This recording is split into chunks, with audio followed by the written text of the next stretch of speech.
Hi all. Cake cravings இருக்கா? ஸ்வீட்டா ஏதாவது குயிக்கா செஞ்சு சாப்பிடணும்னு நினைச்சீங்கன்னா இந்த ரசமலாய் மக் கேக் செஞ்சு பாருங்க.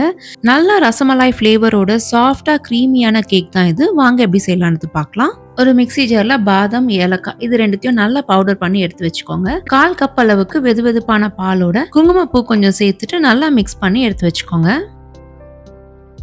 நல்லா வைடான ஒரு சூப் போல் ஒரு மக் எதுனாலும் எடுத்துக்கோங்க. 2 டேபிள் ஸ்பூன் நெய் சேர்த்துட்டு நல்லா பவுடர் பண்ண சுகரையும் ஆட் பண்ணிக்கோங்க. ஒரு ஸ்மூத்தான டெக்ஸ்சருக்கு கொண்டு வந்துக்கோங்க.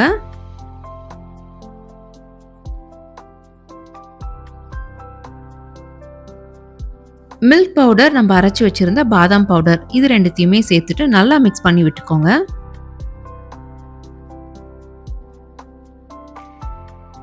Baking powder, baking soda, all purpose flower இது எல்லாத்தையுமே சேர்த்துட்டு மிக்ஸ் பண்ணி வச்சிருந்த சாஃப்ரான் மில்கையும் ஆட் பண்ணிட்டு நல்லா ஸ்மூத்தான டெக்ஸ்சருக்கு கொண்டு வந்துக்கோங்க.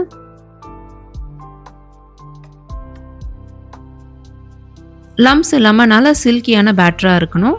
அவன் இல்ல கடாயில நீங்க பேக் பண்ணி எடுத்துக்கலாம். கேக் நல்லா கூலான பிறகு இந்த மாதிரி சாஃப்ரான் மில்க் கொஞ்சம் ஆட் பண்ணிட்டு சாப் பண்ண நட்ஸ் கொஞ்சம் கார்னிஷ் பண்ணிட்டு சாப்பிட்டு பாருங்க. ரொம்ப டேஸ்டியா இருக்கும். மக் கேக்ஸ் நீங்க ஃபர்ஸ்ட் டைம் ட்ரை பண்றீங்கன்னா கண்டிப்பா இந்த மாதிரி மெத்தட்ல செஞ்சு பாருங்க. ரொம்ப பெர்ஃபெக்ட்டா வரும். இந்த ஃபியூஷன் டெசர்ட் எல்லாருக்குமே ரொம்ப பிடிக்கும். Do try it.